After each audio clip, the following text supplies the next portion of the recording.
जय जय श्री राधे, जय जय श्री राधे श्याम। बहुत बहुत स्वागत है आप सभी का राधा सहचरी चैनल पर। आज हम श्रवण करेंगे एक ऐसी एकादशी की व्रत कथा जिसके करने मात्र से ही केवल हम नहीं, केवल हमारे पाप नहीं, बल्कि हमारी जो पूर्वज थे, जो हमारे पितृ थे, अगर वो पितृलोक में हैं या फिर यमलोक में हैं और दुख भोग रहे हैं, कष्ट भोग रहे हैं, तो वे भी इस व्रत के करने से मुक्त हो सकते हैं और मुक्त होकर अच्छी योनि में जा सकते हैं या भगवान के वैकुंठ लोक में जा सकते हैं। तो ये एकादशी बड़ी ही महत्वपूर्ण है, ना केवल हमारे लिए बल्कि हमारे पूर्वजों के लिए भी। तो इस एकादशी की व्रत कथा बड़े ध्यान से सुने और एकादशी के व्रत का पालन करें और उस व्रत के प्रभाव का, उसका जो फल है, उसे अपने पूर्वजों को प्रदान करें। केवल इतना करने मात्र से केवल आपके जीवन से दुख नहीं बल्कि आपके पूर्वजों के दुख भी खत्म हो जाएंगे। तो चलिए शुरू करते हैं। तो सबसे पहले हम चलते हैं युधिष्ठिर महाराज के राजमहल में, जहाँ पर युधिष्ठिर महाराज भगवान श्री कृष्ण के साथ बैठे हैं और वार्ता कर रहे हैं। युधिष्ठिर महाराज ने भगवान श्री कृष्ण से कहा, उनसे पूछा। क्या पूछा?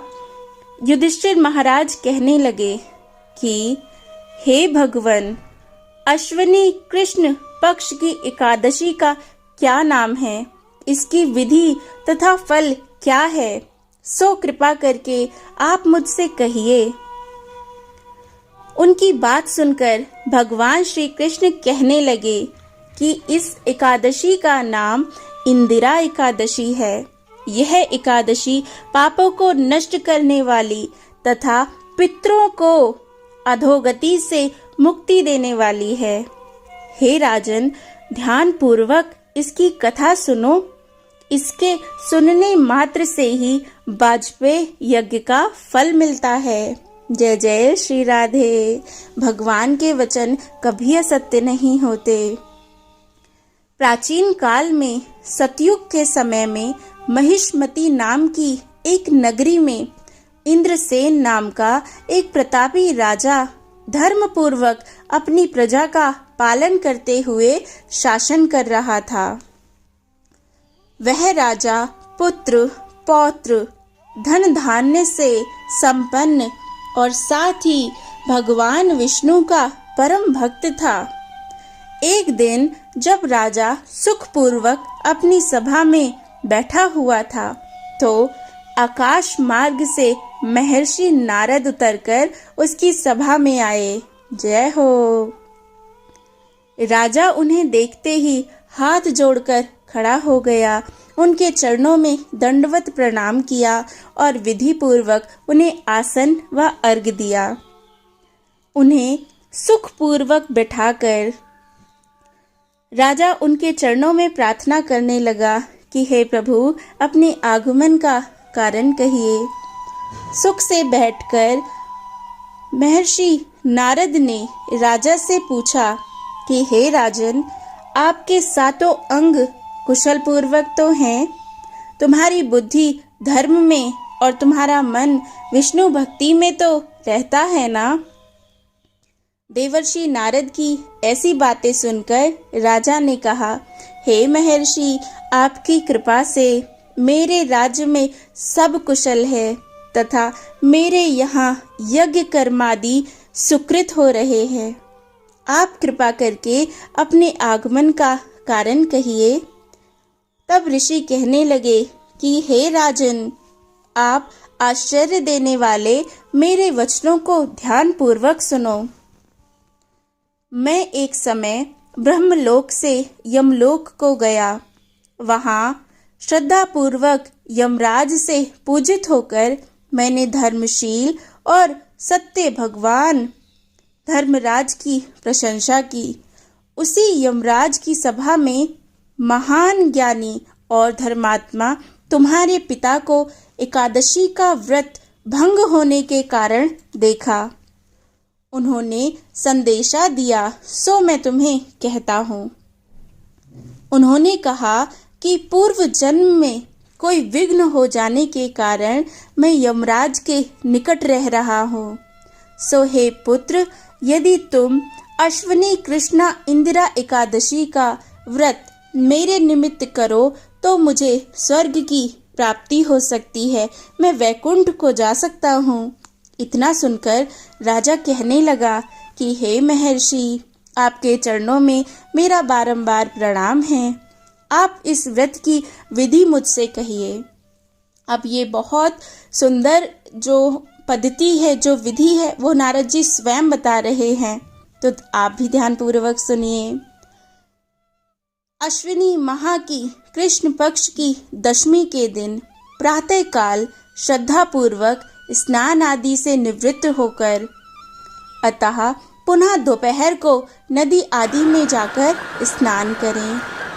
अब यहाँ पर मैं कहना चाहती हूँ कि नदी आदि हमारे लिए संभव नहीं है जा पाना या उसमें स्नान कर पाना, तो हम क्या करें, हम अपने घर के बाथरूम में ही जो बाल्टी या टब में पानी भरकर उसमें कुछ गंगा जल की बूंदें डाल दें और गंगा मैया का ध्यान करते हुए उस जल से स्नान करें, तो ऐसा किया जा सकता है। और भाव की ही प्रधानता होती है, इसीलिए ये किसी शुद्ध नदी में स्नान करना ही माना जाएगा। तो आगे सुनते हैं क्या कहते हैं नारद जी। इसके बाद श्रद्धा पूर्वक पितरों का श्राद्ध करें और एक बार भोजन करें। प्रातःकाल होने पर एकादशी के दिन दातून आदि करके स्नान करें। फिर व्रत के नियमों को भक्ति पूर्वक ग्रहण करते हुए प्रतिज्ञा करें कि मैं आज संपूर्ण भोगों को त्याग कर निराहार रहकर एकादशी का व्रत करूंगा। अगर आप निराहार नहीं रह सकते तो कुछ थोड़े से फल आप शाम को खा सकते हैं, ऐसा किया जा सकता है। आगे, हे अच्युत, हे पुंडरीकाक्ष, मैं आपकी शरण में हूँ, आप मेरी रक्षा कीजिए। इस प्रकार नियम पूर्वक शालिग्राम की मूर्ति के आगे विधि पूर्वक श्राद्ध करके योग्य ब्राह्मणों को फलाहार का भोजन कराएं और दक्षिणा दें। पितरों के श्राद्ध से जो बच जाए उसको सूंघ कर गौ माता को दें तथा धूप, दीप, गंध, पुष्प, नैवेद्य आदि सब सामग्री से ऋषिकेश भगवान का पूजन करें। रात में भगवान के निकट जागरण करें। इसके पश्चात द्वादशी के दिन प्रातः काल होने पर भगवान का पूजन करके ब्राह्मणों को भोजन कराएं। भाई बंधुओं और स्त्री पुत्र सहित आप भी मौन होकर भोजन करें। नारद जी कहने लगे कि हे राजन, इस विधि से यदि तुम आलस्य रहित होकर इस एकादशी का व्रत करोगे तो तुम्हारे पिता अवश्य ही स्वर्गलोक को जाएंगे। इतना कहकर नारद जी अंतर्ध्यान हो गए। नारद जी के कथनानुसार राजा द्वारा अपने बांधवों तथा दासों सहित व्रत करने से आकाश से पुष्प वर्षा हुई और उस राजा का पिता गरुड़ पर चढ़कर विष्णु लोक को गया। राजा इंद्रसेन भी एकादशी के व्रत के प्रभाव से निष्कंटक राज्य करके अंत में अपने पुत्र को सिंहासन पर बैठाकर स्वर्गलोक को गए। हे युधिष्ठिर, यह इंदिरा एकादशी के व्रत का महात्म्य मैंने तुमसे कहा।